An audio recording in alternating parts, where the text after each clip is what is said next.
Hello students. आज मैं आपको बीएससी पार्ट सेकेंड के इलेक्ट्रोकेमिस्ट्री चैप्टर का मैं अध्ययन कराऊंगी। ये आपके राजस्थान विश्वविद्यालय के द्वितीय वर्ष के पाठ्यक्रम में है और इसमें जो मेन टॉपिक्स आते हैं उसके बारे में पहले मैं आपको थोड़ा सा इंट्रोडक्शन दे दूं कि आपके सिलेबस में इलेक्ट्रोकेमिस्ट्री में सबसे पहले कंडक्टिविटी क्या होती है, जिसमें दो प्रकार की होती है, इक्विवेलेंट कंडक्टिविटी और मॉलिक्यूलर कंडक्टिविटी या मोलर कंडक्टेंस। कौन कौन से उसके फैक्टर्स हैं, वेरिएशन डाइल्यूशन के साथ उसमें किस प्रकार से होता है, migration of ions, Kohlrausch law, Arrhenius theory, Ostwald dilution law, transport number किस प्रकार से निर्धारण किया जाता है, इसी तरह से डिग्री ऑफ डिसोसिएशन इत्यादि आपके पाठ्यक्रम में सम्मिलित किया गया है। आज मैं आपको इस चैप्टर की शुरुआत में वैद्युत चालक क्या होते हैं इस पर बताऊंगी। जैसा कि आप इस स्लाइड में देख रहे हैं कि जो कंडक्टर्स हैं, कंडक्टर्स या चालक जो है वो क्या होते हैं, जो कि धारा का प्रवाह करते हैं, जैसे कि मेटल्स हैं या फ्यूज्ड सॉल्ट है इत्यादि में आप देखते हैं धारा एक स्थान से दूसरे स्थान तक जाती है। वहीं जिन पदार्थों में धारा का प्रवाह नहीं होता है उन्हें नॉन कंडक्टर्स या इंसुलेटर्स कहा जाता है, जैसे कि वुड, वैक्स, रबर, यहाँ तक कि जो शुद्ध जल होता है, प्योर वाटर, जिसमें कि किसी भी प्रकार के आयंस उपस्थित नहीं होते हैं। या आप मेटल्स में देख लीजिए, इनऑर्गेनिक जो मेटल्स होती हैं, AS2, S3, HgI2, glass, mica, ये सारे जो है नॉन कंडक्टर्स हैं, जिसमें कि न तो ऊष्मा जो है एक स्थान से दूसरे स्थान तक जाती है, न ही इलेक्ट्रॉन्स जो हैं वो एक स्थान से दूसरे स्थान तक जाते हैं, तो इसे इंसुलेटर्स कहा जाता है। अब हमारा जो इस चैप्टर में है वो है इलेक्ट्रोकेमिस्ट्री या वैद्युत रसायन। तो वैद्युत रसायन जो है कंडक्टर से संबंधित है। तो सबसे पहले कितनी तरीके के कंडक्टर्स होते हैं, अर्थात टाइप ऑफ कंडक्टर्स। तो उसमें मेनली दो तरीके के कंडक्टर्स होते हैं। पहला है इलेक्ट्रॉनिक कंडक्टर्स, जिन्हें कि मेटेलिक कंडक्टर्स भी कहा जाता है। इस प्रकार के कंडक्टर्स में जो इलेक्ट्रॉन का फ्लो होता है, जिसके कारण से धारा का प्रवाह होता है।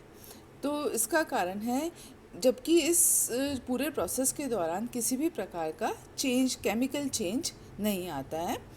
तो सबसे अच्छे उदाहरण हैं इसके मेटल्स, जिनके आउटरमोस्ट शेल में जो इलेक्ट्रॉन्स प्रेजेंट होते हैं वो चूँकि न्यूक्लियस से बहुत अधिक दूरी पर होते हैं, तो उनके ऊपर अट्रैक्शन कम होता है, जिसके कारण से वो एक स्थान से दूसरे स्थान तक जाने के लिए स्वतंत्र हो जाते हैं जब पोटेंशियल अप्लाई किया जाता है। तो इस प्रकार का जो कंडक्शन है उसे मेटेलिक कंडक्शन कहा जाता है। और सारे मेटल्स जिनमें कि इस प्रकार का देखते हैं, जैसे कॉपर है, एल्युमिनियम वायर है, इन सब में इस तरह की प्रॉपर्टी पाई जाती है। दूसरी प्रकार के हैं इलेक्ट्रोलाइटिक कंडक्टर्स। जैसा कि आपको नाम से ही स्पष्ट है, विद्युत अपघटनीय चालक, मतलब कि ये पदार्थ जो कि विद्युत अपघटन के पश्चात जो आयंस बनते हैं उनके कारण से इलेक्ट्रिसिटी एक स्थान से दूसरे स्थान तक जाती है। तो जब इनको या तो ये स्वयं या फिर इनको जब पानी के अंदर घोला जाता है, तो ये जो पदार्थ हैं उन्हें कहते हैं इलेक्ट्रोलाइट्स। तो दोनों ही चीज़ें हैं, या तो इलेक्ट्रोलाइट्स को ही मोल्टन स्टेट में काम में लिया जाए या उनका एक्वस सॉल्यूशन काम में लिया जाए। तो दोनों ही परिस्थितियों में वो विद्युत का चालन आयन के द्वारा करते हैं। तीसरी प्रकार के हैं मिक्स्ड कंडक्टर। मिक्स्ड में जो है दोनों ही प्रकार से किया जाता है। कुछ ऐसे पदार्थ होते हैं जो कि behave as an intermediate between the electronic and electrolytic conductors. इस प्रकार के कंडक्टर कहलाते हैं मिक्स्ड कंडक्टर। और ये पार्शली तो जो चालन है, इलेक्ट्रिसिटी जो है वो पार्शली इलेक्ट्रॉनिकली होती है और पार्शली जो है इलेक्ट्रोलिटिकली होती है। मतलब आयंस भी बनते हैं और इलेक्ट्रॉन्स भी धारा का प्रवाह करते हैं। तो इसका एक हम एग्जाम्पल लेते हैं, वो है कि मिक्स्ड कंडक्टर्स का, कि जैसे कि सिल्वर सल्फाइड है। सिल्वर सल्फाइड में इलेक्ट्रिकली मतलब इलेक्ट्रॉन्स के द्वारा जो धारा का चालन होता है वो है 80%, 80, और इलेक्ट्रोलिटिकली एंड 20% इलेक्ट्रोनिकली। तो दोनों ही बात है। इलेक्ट्रोलिटिकली मतलब कि by the dissociation of the molecule, तो वो है 80%, और 20% जो है वो इलेक्ट्रॉन्स के कारण हैं। तो इस प्रकार से जो है कंडक्टर्स को 3 प्रकार के जो है विभाजित किया गया है। अब हम आते हैं अपने असली मुद्दे पर कि ये कंडक्टिविटी होती क्या है। अच्छा बच्चों, कई बार आपसे जो है एग्ज़ाम में कंडक्टर्स में डिफरेंसेस भी पूछे जा सकते हैं। तो आप इन्हीं जो मैंने अभी आपको बताया इसी में से आप डिफरेंसेस भी निकाल लोगे कि इलेक्ट्रॉनिक और जो इलेक्ट्रोलिटिक कंडक्टर्स होते हैं उनमें क्या अंतर हैं। तो कई बार शॉर्ट क्वेश्चंस में इस तरह के क्वेश्चंस भी देखे गए हैं। तो उसमें आप 3-4 पॉइंट आराम से बता सकते हो कि उसमें इलेक्ट्रॉन्स के द्वारा होता है, उसमें आयंस के द्वारा होता है, इसमें जो है नेगेटिव और पॉजिटिव एंड्स होते हैं, है ना। फ्लो ऑफ इलेक्ट्रॉन जो है वो नेगेटिव एंड से पॉजिटिव एंड की तरफ होता है, जबकि इस जो आयनिक कंडक्टर या इलेक्ट्रोलिटिक कंडक्टर होता है उसमें कैटायन कैथोड पर जाते हैं और एनायंस एनोड पर जाते हैं। इसके अतिरिक्त जो इलेक्ट्रॉनिक कंडक्टर्स में किसी प्रकार का केमिकल चेंज नहीं होता है। वहीं जो आयनिक कंडक्टर्स होते हैं उसमें आयन प्रोड्यूस होते हैं, तो मतलब कि एक तरह से न्यू प्रोडक्ट फॉर्म होते हैं। एक इम्पॉर्टेंट जो अंतर है वो है कि conductivity decreases by the rise in the temperature. जैसे जैसे टेम्परेचर बढ़ता है कंडक्टिविटी का मान कम होता है in case of electronic conductor. वहीं आयनिक कंडक्टर्स जो होते हैं उनमें कंडक्टिविटी का मान टेम्परेचर के साथ बढ़ता चला जाता है। तो इसका क्या कारण है? देखिए, जो डिफरेंस आ रहा है वो इलेक्ट्रॉनिक कंडक्टर्स या जो धात्विक चालक हैं उसमें धारा का प्रवाह इलेक्ट्रॉन के द्वारा हो रहा है, और जितना आसानी से इलेक्ट्रॉन एक स्थान से दूसरे स्थान तक जाएंगे, negative end to positive end जाएंगे, उतना ही अधिक होगा।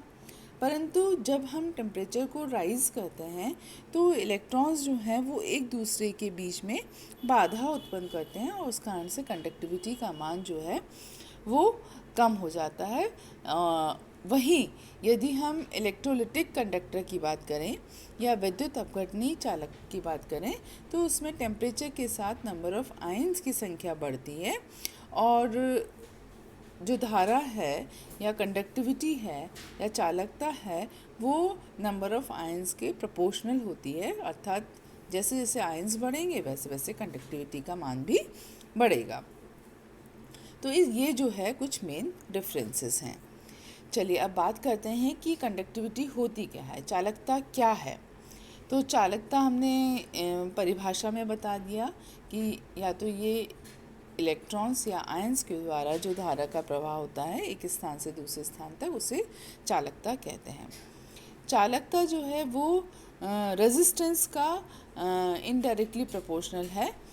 तो क्योंकि जो धारा का प्रवाह जितना आसानी से होगा वो तभी संभव है जबकि प्रतिरोध का मान कम होगा। तो प्रतिरोध और चालकता एक दूसरे के इनडायरेक्टली प्रोपोर्शनल है, और इसीलिए जो इसका यूनिट है वो है ओम इनवर्स। ठीक है, तो जैसा आप इसमें भी देख रहे हैं। दूसरी चीज़ है स्पेसिफिक कंडक्टिविटी। तो जैसे स्पेसिफिक रेजिस्टेंस होता है, स्पेसिफिक रेजिस्टेंस क्या होता है, जैसे कि हम रो से बोलते हैं, ठीक है। तो इसी तरह से जो स्पेसिफिक कंडक्टिविटी है वो है 1/रो। तो 1/रो को कई बार हम कप्पा से भी बताते हैं। तो जो स्पेसिफिक कंडक्टिविटी है उसको हम स्मॉल के मान लें, या कप्पा जो है उससे भी इसे बताया जाता है। तो ये हो गई हमारी स्पेसिफिक कंडक्टिविटी। और R is directly proportional to L/A। और तो स्पेसिफिक कंडक्टिविटी जो है वो हमारी क्या हो जाएगी, R is equal to rho L upon A, और रो जो है हमारी स्पेसिफिक रेजिस्टेंस है, और यदि अपन इसे 1 अपॉन रो कर देंगे तो सारी चीज़ें उल्टी हो जाएंगी, तो वो हमारी स्पेसिफिक कंडक्टिविटी आ जाएगी। तो इस तरह से जो है स्पेसिफिक कंडक्टिविटी जो है, जिसे कि स्पेसिफिक कंडक्टेंस भी कहते हैं, उसे हम उसकी परिभाषा जो है वो क्या है कि conductivity of 1 cc cube of the solution of an electrolyte, मतलब कि 1 cc क्यूब जो सॉल्यूशन है उसके द्वारा जो कंडक्टिविटी दी जाती है वो कहलाती है स्पेसिफिक कंडक्टिविटी। अब आता है इक्विवेलेंट कंडक्टिविटी और मॉलिक्यूलर कंडक्टिविटी। तो इक्विवेलेंट कंडक्टिविटी मतलब कि जब 1 ग्राम इक्विवेलेंट किसी सॉल्यूशन में, किसी सॉल्वेंट में डिज़ोल्व किया जाता है तो जो कंडक्टिविटी शो करता है वो कहलाती है इक्विवेलेंट कंडक्टिविटी। तो कहने का मतलब है कि equivalent conductivity of an electrolyte is defined as the conductivity of the solution containing 1 gram equivalent of the electrolytes।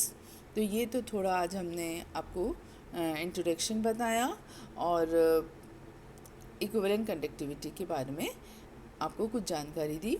इसके नेक्स्ट वाले वीडियो में मैं आपको इसी चीज़ को मैं आगे बढ़ाते हुए मॉलिक्यूलर कंडक्टिविटी क्या होती है और डाइल्यूशन से वो किस प्रकार से प्रभावित होती है उसके बारे में जानकारी दूंगी।